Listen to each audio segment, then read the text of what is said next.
Mais um episódio do Fala aí, Sesmac. E o tema hoje é sobre pele, né? É a nossa autoimagem, interfere na nossa identidade, nas interações sociais. E eu acho que o tema hoje vai ser super rico e empático, né? A gente vai falar um pouquinho sobre autoestima.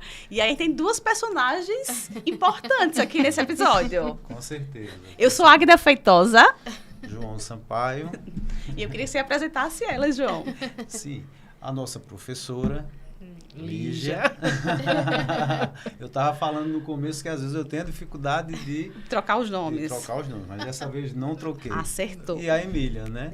A Emília também ela é ex-aluna nossa, é nossa né? egressa. Nossa egressa. E ela topou participar desse episódio, olha lá, e se mostrando aí nessa questão de pele hoje. Sim, coisa boa.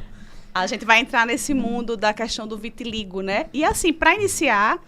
eu queria que a Emília, que já vivencia isso há um tempo, ela daqui a pouquinho vai falar um pouquinho dessa história dela, né, com o vitiligo. É uma doença de pele visível, né, que impacta. A gente sabe muito que a professora Lígia também vai trazer para a gente muito essa questão da autoestima, aceitação, como lidar, né, como se relacionar, como estar dentro da sociedade sem se sentir medo. Eu acho que tem várias características aí que acontecem. Você vai falar um pouquinho mais lá na frente.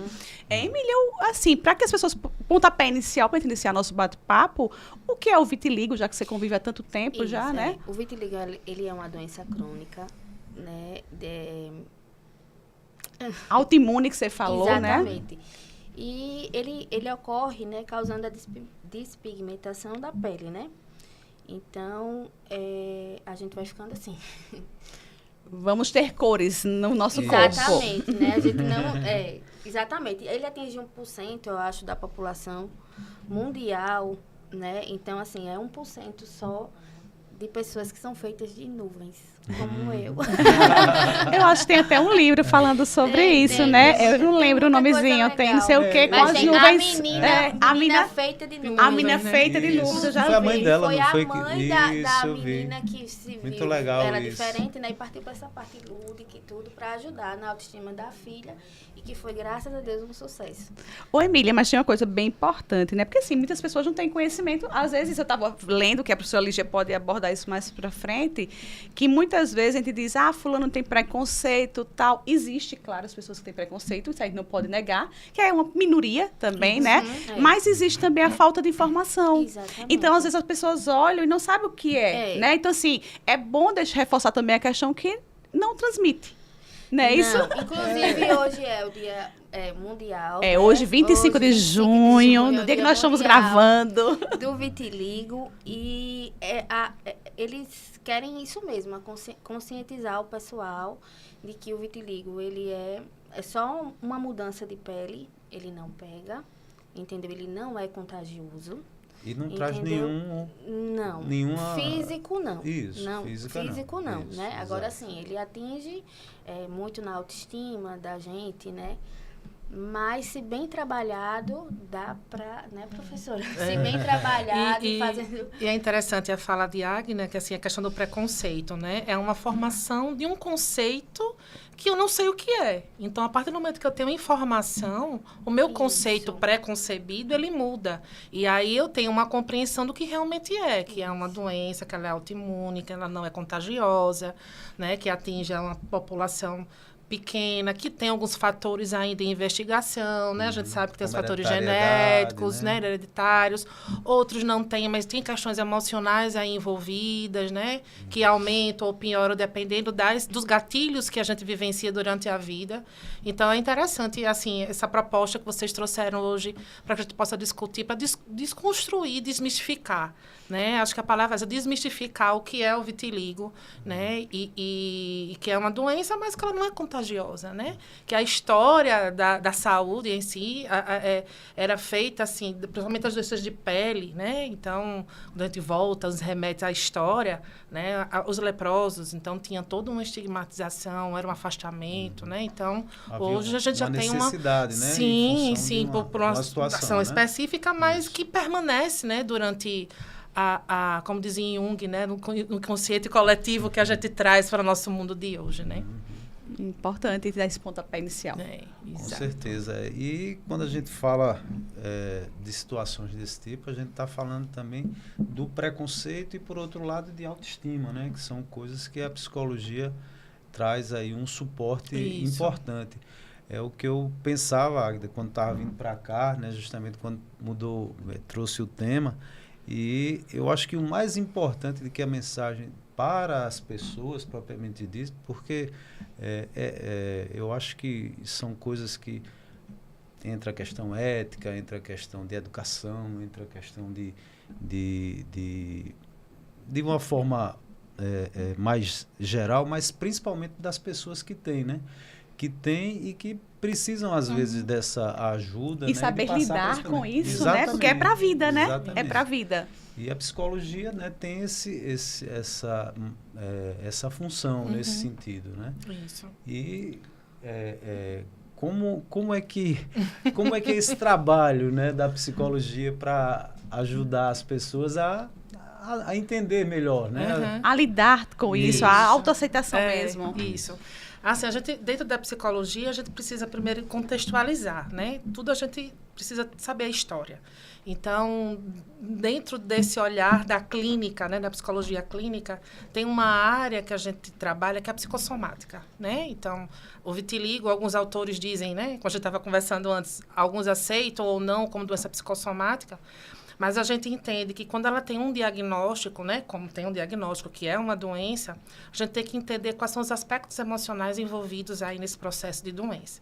Então, a gente contextualiza, né? Então, o que é a pele em si? A pele eu me apresento de duas formas, né? A pele, ela é um órgão de comunicação, né? De percepção. É como eu me apresento, é como as pessoas me veem, né? E, às vezes, a gente tem uma construção de um ideal para um real. Então, o ideal que eu tenho, que eu idealizei, não é a minha pele que eu tenho hoje, mas eu tenho uma realidade que é a forma como eu me apresento, né? E a outra forma é que ela exerce um papel também de proteção. Então, minha pele, né? Então, é a forma como eu me protejo do mundo. Como é que eu me relaciono com as pessoas, como é que eu me relaciono com o mundo. A primeira forma de comunicação dos bebês é com a pele. Né? Então, quando a gente nasce, a forma que a gente tem dos primeiros contatos emocionais é com a nossa mãe, né? O primeiro vínculo afetivo ali com a nossa mãe. Eu só queria rapidinho puxar, porque eu lembrei de uma cena muito importante. A maioria dos bebês, pegando essa parte de pele, eles nascem chorando. E é engraçado quando ele traz para a mãe, que a mãe cheira, aquele contato ali, acalma a criança. É impressionante. Eu vivi essa experiência. Viveu, né? Foi. Mas é o afeto, né? Então, ali é o quase contato. Todos os animais têm Isso, esse tipo de a relação. necessidade do contato, do apoio, né? De estar ali. É interessante que os RNs, quando eles nascem prematuros e eles vão para a UTI neonatal, a gente tem que ter uma orientação a esses genitores de que se eu for estimular demais a pele no toque, eu posso estar influenciando no processo de dor da criança, do bebê. Então, até o toque ele é diferente, porque é sensorial. A minha pele, a minha comunicação é sensorial. Então, quando eu contextualizo a minha história de vida, né, as minhas relações iniciais, relação materna, quais foram as emoções que eu aprendi, que é o medo, que é a raiva, né? A forma como o medo eu afasto, a raiva também afasto, mas às vezes eu quero agredir. Então, tudo isso é importante, né? Então, uma anamnese que a gente faz para a gente entender a história dessa pessoa. Porque cada pessoa, ela é única. Mesmo que eu tenha vários pacientes que tenham vitiligo, mas é particular a história de cada um. Então, por isso que a gente contextualiza, né? Esse processo. Então, quando a gente entende como é que essas relações, e aí a gente, dentro desse direcionamento da clínica, a gente vai pontuando algumas intervenções, né? Então, vai ser doloroso, vai ser muitas vezes sofrido, a gente vai trazer histórias de vida da infância, adolescência, fase adulta, né? Que aí o processo de aceitação, ela é um pouco longa e é diferente para cada uma, né? Então, se permitir. A partir do momento que eu me permito a trabalhar a minha dor, porque na psicologia a gente cresce na dor, não é na felicidade nem na alegria. É entrando em contato com o meu sofrimento para ressignificar. Né? Então, começa daí. Eu fico imaginando assim também o outro lado da questão aí específico da psicologia, porque às vezes, né, as pessoas têm uma necessidade de se autoafirmar através da sua imagem, né? Quer dizer, um processo de certa forma inverso, né? Às vezes até faz tatuagens, né? O jeito de vestir. É a questão da sua identidade, busca a sua Exato, identidade, né? Isso. Mas, assim, às vezes algumas pessoas, né? E não que haja nenhum preconceito em querer ser ou não, mais ou menos, mas elas buscam serem excêntricas, né? E buscam através de coisas até na própria pele, Isso né? mesmo. Chegar uma tatuajona, né? Ficar bonita. Aliás, hoje está muito na moda, né? As pessoas gostam muito. E tem alguma relação também nessa questão psicológica do outro lado, na psicologia, de haver um excesso de necessidade também aí de, vamos dizer assim, de se mostrar. Existe ou ela está escondendo algo, geralmente alguma coisa nesse Entendi. sentido. Dentro da psicologia, a gente precisa entender, como a gente falou no início, né? A pele é uma forma de comunicação. Então, assim, desde os primórdios, né? As tatuagens tribais eram uma forma de identidade, né? E de comunicação. Então, assim, hoje algumas pessoas usam a pele como tatuagem para desenharem algo que é muito específico. Eu tenho uma paciente, né, que ela gosta muito de tatuagem. E uma das últimas tatuagens que ela fez uma fênix. Né? E para ela foi muito simbólico a fênix, porque pelo processo de sofrimento mental que ela vivenciou, todas as vezes que ela precisava mergulhar, ela se sentia como a fênix, né? Então ela muito representativa para ela, né? Muito simbólico. Então no processo de dor dela, ela renascia como a fênix. E aí quando ela fez, ela disse assim, olha, eu fiz, aí ela mostrou, né? Ela disse, olha, minha nova tatuagem. A coisa mais linda, a fênix dela, mas representava o processo pessoal dela. Lógico que quando tem muitas pessoas que fazem, assim, aquela tatuagem que cobre o corpo todo, a gente tem que tentar entender o que está acontecendo. O que ela quer trazer com aquilo ali, né? Quer se esconder, né? Quer se esconder, que mensagem né? é essa? Ou quer se esconder? O que é? Parece ser até uma compulsão, né? Isso. Começa com uma, Isso. E aí, a gente também precisa ter esse cuidado, porque existem algumas alterações de imagem, né? De autoimagem. Então, a sociedade hoje, ela exige que você se mostre, às vezes, muito bonita, muito isso, muito aquilo, ponto, né? Que aí a gente tem que ter um cuidado aí nessa virada de chave, até que ponto isso vai ser saudável ou não. Mas isso é sério isso e é muito importante ser sério. falado. Isso até, existe até um tratamento, né? A gente precisa trabalhar em equipe multi, se for necessário encaminhar para uma avaliação psiquiátrica, para uso de medicação, dentro da psicoterapia, ou outros profissionais envolvidos, para a gente tentar entender o que está acontecendo, porque né? eu acho assim, querer ficar bem esteticamente falando, né? Isso é uma questão legal, massa. Mas hoje, eu até brinco que às vezes as mulheres estão todas parecidas. É a mesma boca, é o mesmo nariz, é o mesmo... É sério. Mulheres e homens, parece né? que, né, virou... Os homens, aquela coisa que um padrão. Barba, o rosto mais quadrado. Isso. E aí, quando você vê... Às vezes, eu gosto muito de analisar... E o que mais se fala é fugir dos padrões. Dos padrões, né? E aí volta pro padrão ao mesmo tempo, né? E aí minha gente, o que é que tá acontecendo? Que as pessoas estão nessa exigência, né? Do tempo todo, o corpo perfeito. E a constante procedimentos cirúrgicos que muitas vezes muitas chegam à morte, né? Recentemente, né? Pessoas lindas, jovens, né? E aí é algo que a gente precisa analisar e como eu falei, sempre cada caso é um caso, mas quando vem uma massa assim, peraí, o que está acontecendo com essa sociedade dessa exigência, isso é preocupante. Né? A gente volta para a questão da aceitação. Exatamente. Né? Da aceitação. Com certeza. Né? E assim, é interessante, você falou da aceitação, né? Assim, eu quero que as pessoas me aceitem, mas será que eu me aceito? É isso mesmo. Como é que eu me vejo? Perfeito. Né? Perfeito. Quando eu olho para o espelho, o que é que eu estou vendo? Será que o que eu estou vendo está sendo agradável para mim? Então, vou na busca de procedimentos, mas que eu nunca consigo suprir. Eu estou me agradando ou querendo agradar aos olhos da sociedade, né? Mas me incluir, né? Me incluir. Talvez eu precise fazer isso para me incluir, né? Isso, exatamente. E eu acho que bate-papo bom, né? Porque eu acho que isso é um bate-papo importante. E voltando, puxando para a questão específica do vitiligo, a gente queria, Emília, já que você está aqui, né? Eu quero estar nesse episódio, né? No Dia Mundial do Vitiligo. Isso foi bem pensado, né? Eu quero me Eu mostrar. eu agradeço muito por estar aqui, por falar, por poder falar, porque eu acredito que falar salva de verdade, Com certeza. entendeu? E para mim estar aqui hoje é emocionante e é uma aspiração muito grande, porque por muito tempo eu fiquei calada, por muito tempo eu quis me esconder, entendeu? E eu trabalhei muito a aceitação. Hoje, graças a Deus, eu vivo, eu consigo lidar com o vitiligo vivo tranquila, entendeu? Mas eu queria que você Apesar de contasse ter a historinha, alguns sua historinha, pra gente Isso. compreender, né, esse seu para que processo. as pessoas, né, aquilo que a gente estava comentando antes, que o mais importante aqui, que eu acho que quem tem preconceito, eu acho que está fazendo mal a si mesmo, né, antes de tudo, né? Mas o que é mais importante é essa sua mensagem para as pessoas que estão passando pelo Exatamente. processo Exatamente. que você passou anteriormente. Hoje, né? eu entendo, a gente alcança a maturidade, assim, e hoje eu entendo que o que as pessoas falam é um problema muito delas. Exato. Entendeu? Por muito tempo eu absorvi demais. Isso fazia muito mal. E ficava na minha cabeça, meu Deus, e eu sou diferente, e como é que vai ser? E só fazia crescer o vitiligo em mim.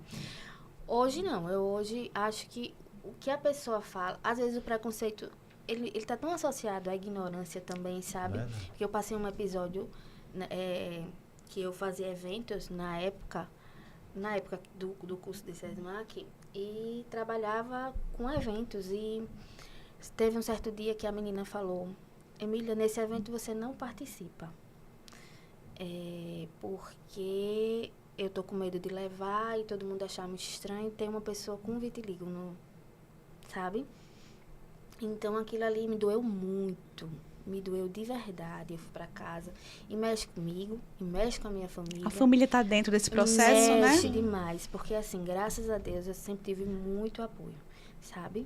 Muito apoio mesmo. Então, assim, foi um episódio muito dolorido, mas também foi uma virada de chave, assim, para que eu buscasse mesmo a terapia, porque eu disse, não, eu já tinha feito a terapia em outras vezes, mas eu ia e abandonava as sessões. Não sei se você tem pacientes assim com fujões. Quando vai ali na feridinha, sabe? opa, peraí, foge. Exatamente. Quando toca na feridinha, a gente às vezes não quer falar, porque às vezes a gente não está preparada para isso, entendeu? Então eu sentia que aquilo não era o momento, mas eu conversava com mamãe, eu conversava com uma irmã, mas não é a mesma coisa, sabe? A gente tem aquele apoio, aquele amor, mas não é aquela, né? Então, assim, o meu vitiligo em si, ele começou quando eu tinha 6 anos. Eu tinha 6 anos, eu caí, formou uma feridinha no pé, uma casquinha, e essa casquinha com o tempo caiu e ficou muito branco. Muito branco. A mais criança, a gente, né? Mas assim, a minha mãe já ficou em alerta, porque na minha família o meu avô tem, parte de mãe, ele teve vitiligo, ele não está mais entre nós. Mas aí me levaram para o médico e tudo, o diagnóstico não foi fechado logo, porque assim, há 30 anos atrás, assim, muita coisa mudou, né? Mas passaram uma pomada tópica, tudo. Ele nem sumia, ele nem pigmentava, ele nem evoluía, ele ficou ali, estacionado. Mas eu também tive muitas perdas na minha infância. Eu perdi minha avó, muito amada, eu perdi meu pai num acidente trágico, né? Muito amada também. E assim, quando morreu meu pai, mudou tudo.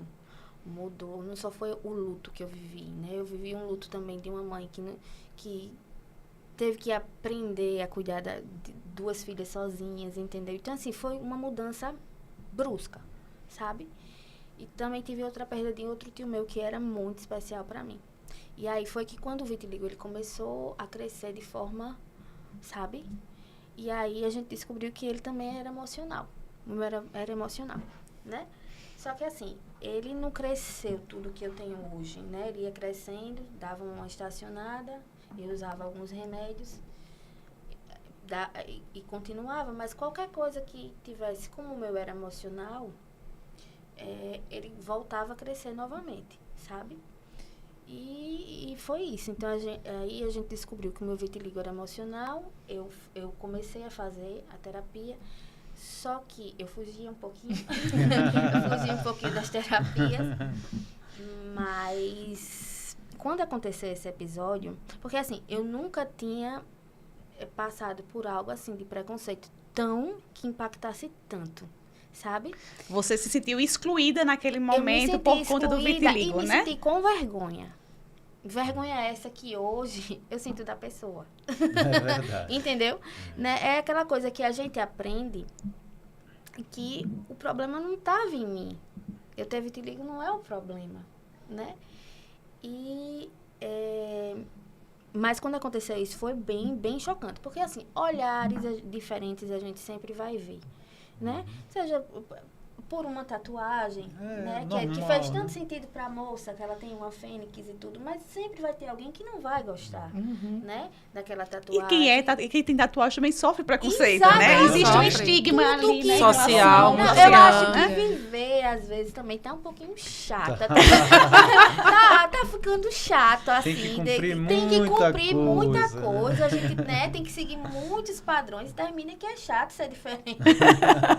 Ô, Emília, mas E eu é acho que tão você tá trazendo... normal ser diferente. eu acho Pra que- mim é super normal. Eu acho que você está ser trazendo uma diferente. coisa muito importante. Eu estava lendo um artigo, e nesse artigo ele fazia um questionamento assim.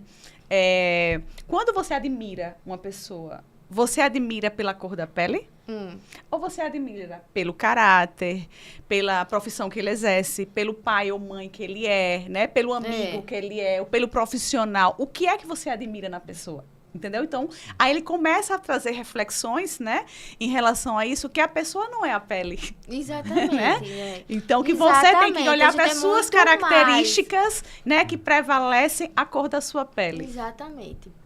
Eu até confesso até que eu perguntei, quando eu peguei a pauta, não foi, falando sobre a pele, aí eu fiquei, poxa, é alguma coisa ligada à questão do racismo, né? Que a gente Também, pensa, não deixa né? de ter, né? E assim, e para mim é um pouco difícil, isso aí é uma coisa minha, de entender racismo, porque eu acho que quando se fala no tipo de preconceito, eu acho que está dentro da pessoa, né? Exatamente. Porque essa questão, como você disse, Águida, como a gente estava comentando antes aqui, se a cor da pele é mais clara, mais escura, o que é que muda na pessoa? Porque estimular, eu acho até que às vezes estimula até de forma desproporcional, né?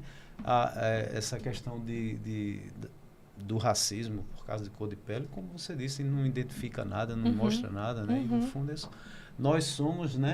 Muito maior que nossa pele ou nossa imagem, isso que eu né? tava A gente falando. tem que estar esse mundo interior que a psicologia tanto estuda, né? É o que mais importa realmente, né?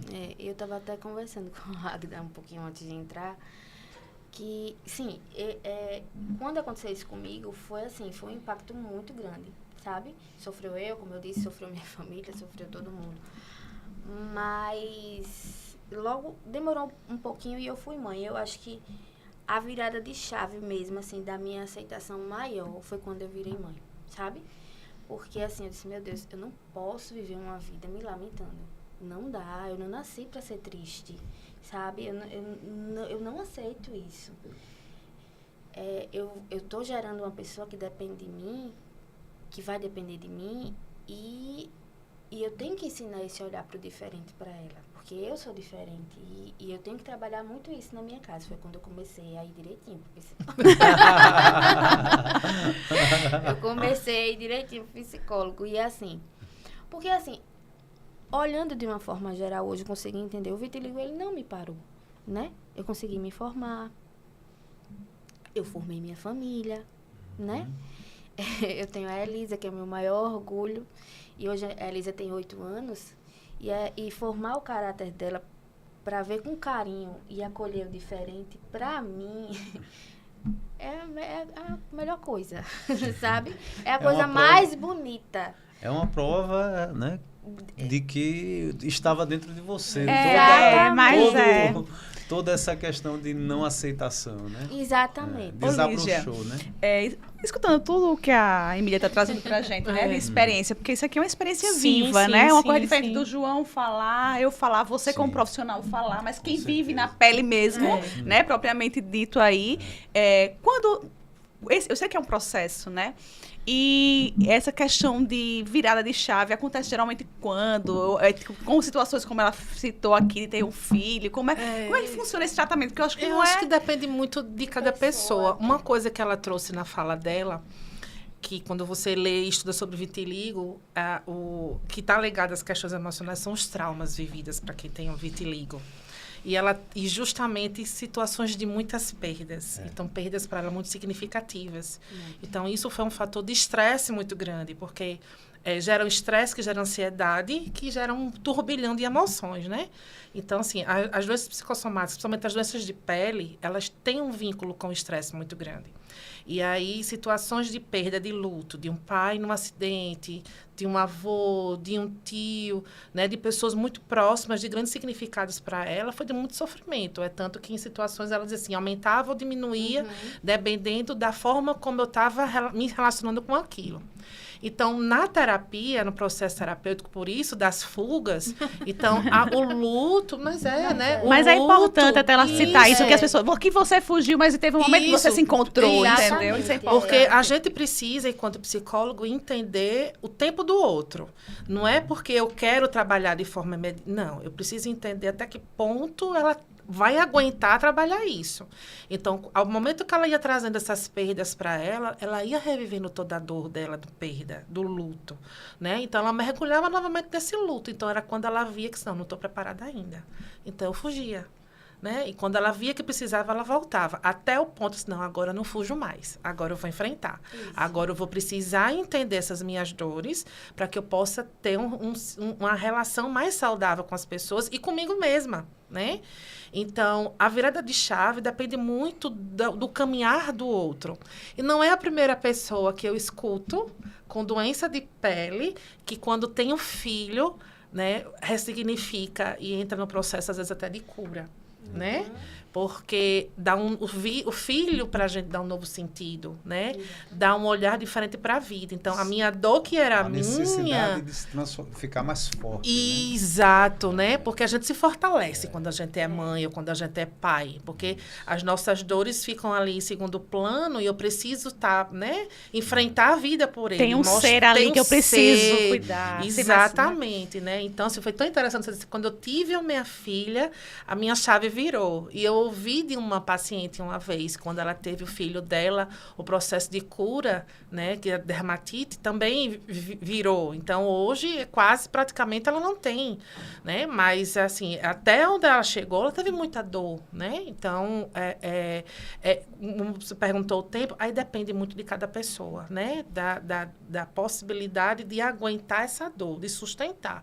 E na relação terapêutica, né, da psicoterapia, a gente trabalha em parceria, né? A gente está ali para sustentar. É diferente. Eu tinha minha irmã, tinha minha mãe, mas não é a mesma escuta, porque a gente trabalha com escuta técnica, simbólica da fala dela, do discurso dela, né? Então, quando a gente sabe quando o paciente não está preparado, né? Então, peraí, não é o momento agora. Quando ela tiver condições, ela vai trazer.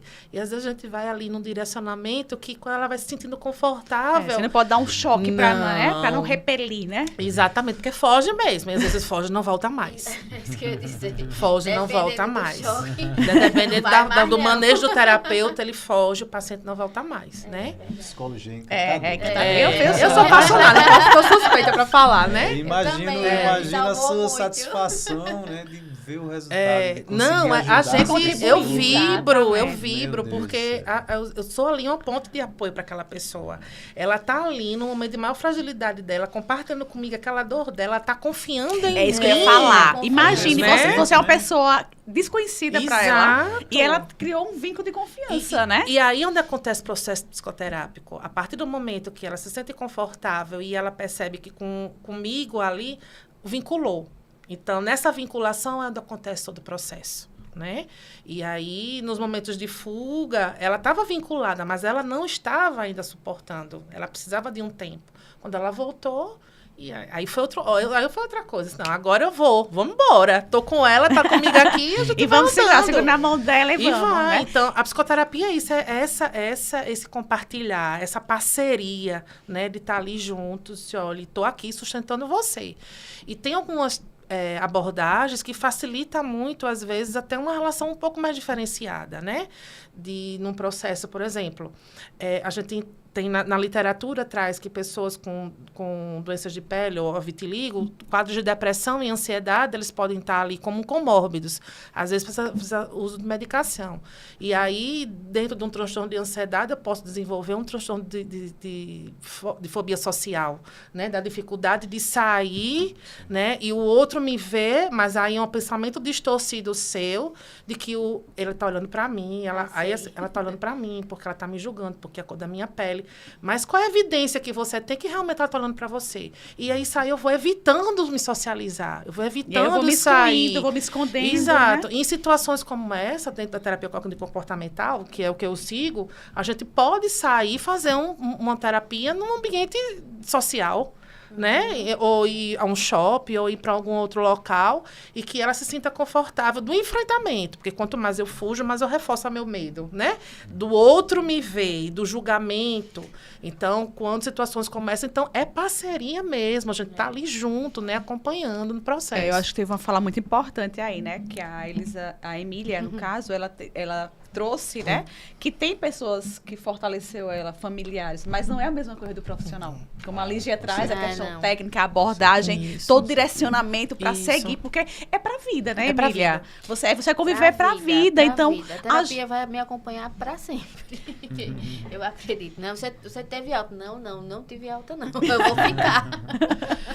Mas tem horas que a gente precisa deixar ele caminhar sozinho, porque né? senão não chegou a hora. Porque senão a terapia vira uma bengala. Entendi. Né? Tá. E aí, quando a gente percebe que tem condições, aos poucos a gente vai desmamando, como se diz, né? E aí, não, agora você tem condições de caminhar, você tem estrutura, você tem manejos, você sabe como conduzir. O objetivo é esse, né? O objetivo da psicoterapia é esse, exatamente. Aí acabou a obra, né? Acabou, fechou com...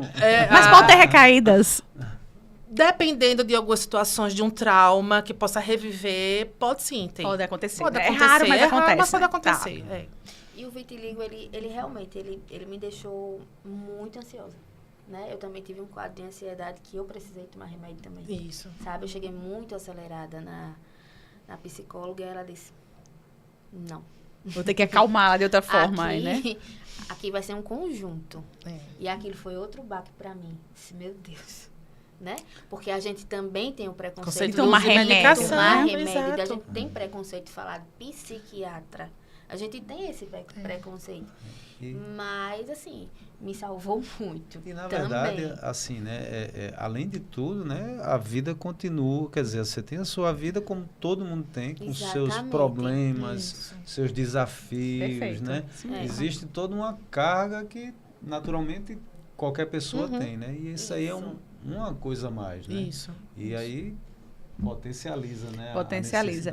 E aí eu queria ouvir um pouquinho tanto da experiência da Emília, né? E a Lígia como profissional da parte de psicologia de lidar, tipo assim, como explicar para minha filha, né? Porque eu tava vendo que tem mães que sentem as dores que são dos filhos, não é nem a dela, né? É a do filho. Nesse caso, você é a mãe que tem o vitiligo, a sua filha vai lhe achar diferente das demais mães dos coleguinhas, né? Isso. Como lidar com isso e também porque muitas vezes eu estava vendo que às vezes a própria mãe não sabe conduzir a situação no processo contrário. O filho tem vitiligo e ela começa a viver a depressão, a ansiedade, a chorar, né? Pelo filho, sem saber que o filho pode levar aquilo ali de uma forma mais tranquila. Eu queria depois queria ouvir sua experiência com a sua filha. Comigo foi muito natural. Com a sua mãe. E com sua mãe também. A minha mãe, foi mesmo. A minha mãe, ela sofreu também junto comigo. Sofreu sim, porque ela também sofreu todas as perdas, ela via no meu vitiligo todas as perdas que a gente porque tinha. Porque foi através dessas perdas que então, ela expandiu, né? Tudo isso comigo, né?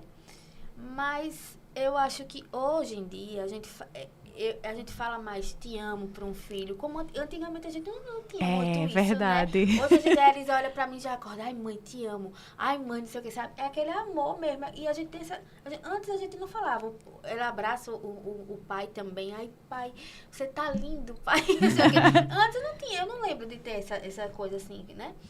Então assim, lá em casa, com a minha mãe, ela era mais calada, apesar dela ter sofrido também. Já comigo foi muito natural, porque quando a Elisa veio, A Elisa foi prematura, né? Já chegou chegando. Ela nasceu, eu ia fazer 7 meses.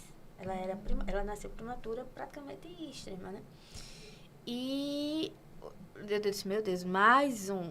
Mais um desafio, vai vir mais um desafio, vai vir mais uma mancha.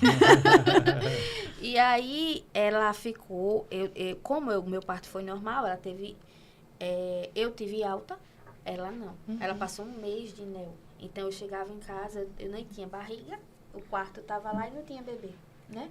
Mais um trauma. Mas, e depois que terminou na NEO, um mês de NEO, a gente foi 1 mês pro quarto. E aí a gente passou, no caso, ela passou 2 meses no hospital. Mas aí, essa relação de explicar para ela foi muito natural, porque ela já cresceu me vendo desse jeito, entendeu? Então, assim, eu não trabalhei, eu optei por ser mãe, mesmo assim, integral. E era nós duas, sempre nós duas. Quando ela começou a ir pra escolinha e tudo, engraçado assim, que ela nunca parou pra perguntar. É isso que eu queria saber. Ela nunca parou pra perguntar por que você tem e as outras não têm, entendeu? Por isso que eu acho que foi tão natural, porque não é um assunto velado lá em casa. A gente fala, sabe? Falar salva de verdade. Então, assim, falo com meu marido, então, ela já ia pegando isso, entendeu? Cheguei já a ir para dermatologistas e tudo, ela também. Então, assim, foi muito natural, não teve nada de tabu, foi tudo, ela foi vivenciando. E hoje, quando eu falo que ela acolhe o diferente, porque a gente, foi muito natural, mas sempre tem um dia, né, assim, que ela não perguntou o porquê. Eu expliquei que era vitiligo, que era diferente. Hoje ela tem 8 anos. 8 anos. Mas sempre foi exibida pra frente. Essa geração, minha filha. O João tem uma nessa idade, mais ou menos, né? Fez 9, né? A minha vai fazer 8 e aí vai. Essa geração pra frente. Mas aí perguntou e tudo, mas mãe, é tão bonito. Oh. Minha gente. Aí você desabou nesse dia, né? Eu não aguento, não. Na verdade, eu sou muito abençoada, Águida. De verdade, assim, eu sou muito abençoada, muito, muito, muito. Eu já sofri muito, pra quem tá me vendo agora. Não foi um processo fácil, né? Não foi fácil, de maneira alguma. As minhas perdas, às vezes o que eu não falava aparecia na pele, né? Não foi fácil lidar com alguns preconceitos, alguns olhares, comigo mesma, né? Mas, assim, eu costumo dizer que o que falta de melanina, Deus colocou em amigos, em amor, em família. Coisa linda. Entendeu? Porque, de verdade, eu sou muito abençoada. Muito. Então, assim, eu acho que até a minha aceitação também foi mais fácil por causa disso, entendeu? Porque as pessoas que convivem comigo são pessoas A sua rede de extremamente apoio, né? especiais, entendeu? Então, com a Elisa, com relação ao vitiligo, foi muito tranquilo. E hoje a Elisa estuda, por exemplo, quando eu falo que eu fico muito feliz que eu formei o caráter dela, ajudei, né? Estou ajudando a formar o caráter dela pro diferente. É porque, assim, hoje ela é o maior amiguinho dela da sala, tem síndrome de Down, entendeu?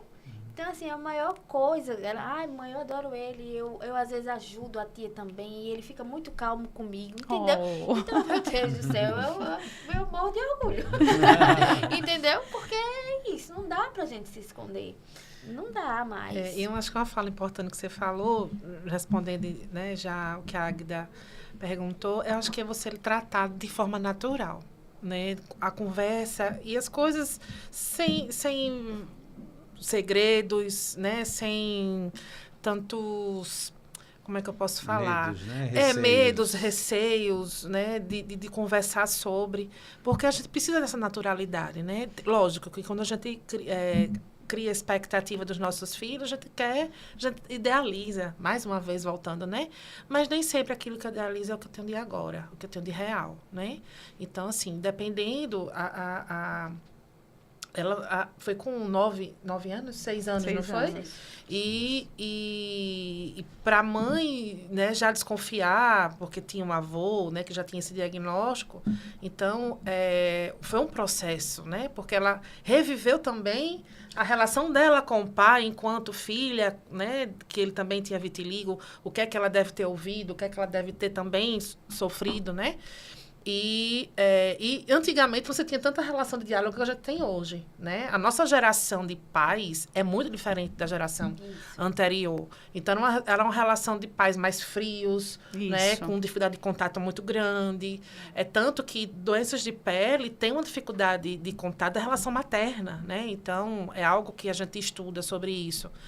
Hoje já é diferente, né? Então, assim, quando a gente vê uma mãe que tem um filho, que tem essa potencial de desenvolver vitiligo ou outra doença de pele, mas hoje a gente falando do vitiligo, se ela tem essa dificuldade, é interessante procurar uma ajuda também, né? Porque nesse processo terapêutico ele vai direcionar e vai ajudar também a você entender as suas dores, os seus medos, porque a mãe, quando quer super proteger, é porque ela tem medo de que o mundo atinja seu filho. A mãe já tem essa característica. Já né? né? Se a gente pudesse, a gente criava protetora, uma bolha. né? Exato. Tem que ter cuidado para não passar do normal, porque Isso. pode ser prejudicial. É isso que eu ia falar. Tamanho é o amor, né? Exato. E termina Pode prejudicando. Eu prejudicar. assumo o meu papel. Muito, Assim, às vezes eu digo, tem hora que... meus filhos que me ensinaram muita coisa. De tipo, epa, mãe, aqui sou eu. Eu lembro de uma cena que eu nunca vou esquecer. Meu filho com 16 anos. Hoje ele tem 20. Eu sempre levei ele pro barbeiro, pro salão, né? Pra cortar o cabelo. Então, eu sempre levava, eu chegava e dizia, moço, corte assim. Ou ele olhava numa revista ou no celular, queria ver. Aí, nesse dia, eu fui, cheio de homens, só tinha eu e ele. E aí, quando eu fui falar, quando eu fui me importar, ele olhou pra mim e falou, mãe, eu já tenho 16 anos, por favor. Aí, dali eu saí. Sei como é. Sei como é. Eu tenho uma de 16 e uma de 10. Então, são mundos diferentes, né? E que a gente precisa dar individualidade para eles. Dosar. Né? Dosar. A gente, às vezes, eu sou mãe, a superproteção assim, prejudica. Aí mesmo, tem... Opa, peraí. Não, tem que aprender a se virar, né? Porque a gente não vai estar ali sempre. Verdade. Principalmente na época de hoje, né? Com a coisa muito digital, que os relacionamentos, né? Eu estava falando, né, vendo a questão até da relação de dor das crianças hoje, que não tem mais aquela coisa de brincar, Cair, ralar, levou o corte, chegou em casa todo com a ferida, né? Cada vez é menos isso, é mais proteção. Né? É verdade. Isso daí, mas se bem que a Elisa é bem raiz, viu? A minha também é raiz. A gente mora num condomínio assim, fechado, ela vai pra rua. Celular ou bicicleta, ela prefere a rua. Isso é maravilhoso. É ser criança, né? Agora sim, prepara um band-aid, né? Porque, minha filha, qualquer arranhão, não sei o que. A minha queimou o pé na chuvinha, mas pisou. Essa mulher é besteira, vai tomar banho, daqui a pouco tá ótimo. Porque se a gente se valoriza alimentar, demais, aí a gente perde ali um pouco né, do controle. É ali. um processo de aprendizagem, né? Exato. Precisa, né? É um ser que precisa aprender, que na vida não é só ganhos, né? Nem é só felicidade. Tem frustrar, momentos, né? A gente precisa verdade, fazer com que nossos filhos se frustrem. Porque se eles se frustram com amor hoje, quando eles chegam na vida adulta, a frustração não vai ser com amor, não, é com muita dor. É verdade. Pra poder saber lidar com aquela situação. Que não conseguem lidar. Assim, com o vitiligo, ela não falava assim, vamos sentar e vamos conversar sobre o vitiligo, entendeu? Ela era mais reservada. Ela era mais reservada, mas quando eu tive a Elisa, que a Elisa foi pra Nel e eu fui pra casa, aí ela se acabou, assim, disse, mas eu tô com muito medo de você adoecer. Eu disse, mas eu não vou adoecer, porque eu tenho a Elisa. Eu vou dar conta, eu sou mãe agora, né? Eu não vou adoecer. E, de fato, não adoeci, não. Eu fiquei bem forte.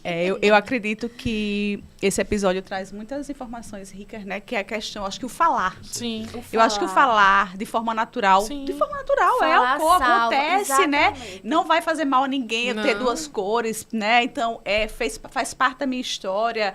Então, acho que isso é o processo mais, vamos dizer assim, mais significante para que todos que estejam ao seu redor, né, compreenda, conviva, saiba lidar, né? Lá na escola, se alguém vai brincar, vai tirar uma brincadeira ou não, que criança geralmente não tem mais curiosidade, né? Quer saber por porque assim, né? Eu acredito. E a criança, ela não nasce com preconceito, não. É. Ela vai adquirindo diante do que ela vai ouvindo, do que ela não nasce, não, né? Mas eu acho que o mais importante é isso, você se mostrar. Então, assim, a gente tá chegando ao final do episódio, tá Ah, vendo? Foi Tá Foi vendo rápido, como foi uma passa delícia. rápido? Não disse a vocês? E assim, a gente quer agradecer, né, João? Com certeza. A professora por ter disponibilizado, trazer essa parte profissional mesmo aqui, né? Dar esse suporte. E a você, Emília, né? De ter coragem, né? É a primeira vez que ela tá se colocando assim, viu, João? É a primeira vez. Muito legal. É a Parabéns, primeira é um vez. exemplo. Muito É um obrigada. exemplo. E assim, é uma mensagem, né, para todas as pessoas que passou pelo que você já conseguiu superar, Isso. né? Isso. E como você diz, é um exemplo. É um Parabéns. exemplo, Muito obrigada. Eu que agradeço. É um episódio, eu acho que foi muito empático, muito É, rico e muito foi. importante de ser falado. Verdade. Né? Também agradeço essa oportunidade de dar voz, né? Da gente É. trazer essas discussões. Eu acho que é importante para a gente conscientizar as pessoas, né? A importância também da psicoterapia, que ela Perfeito. salva vidas. Exatamente. Salva Exatamente. Porque vidas, né? falar é importante. Exato. né? Não sofrer sozinho, porque as pessoas preferem sofrer sozinhos do que procurar ajuda, né? Isso é Então, a verdade. psicoterapia, a psicologia está aqui para isso, para salvar vidas e dar voz à sua dor, né? E sustentar ali. É uma profissão, como eu disse, né, uma profissão muito bonita, né? É. Uma profissão muito bonita. Aqueles alunos, aquelas que pensam fazer psicologia, né? E se forem para o SESMAC, Serão meus alunos, com o maior prazer. Então, vamos lá encerrar mais um episódio, Sim. né? Vamos Mais um lá. episódio do Fala Aí. Parabéns. Fala aí.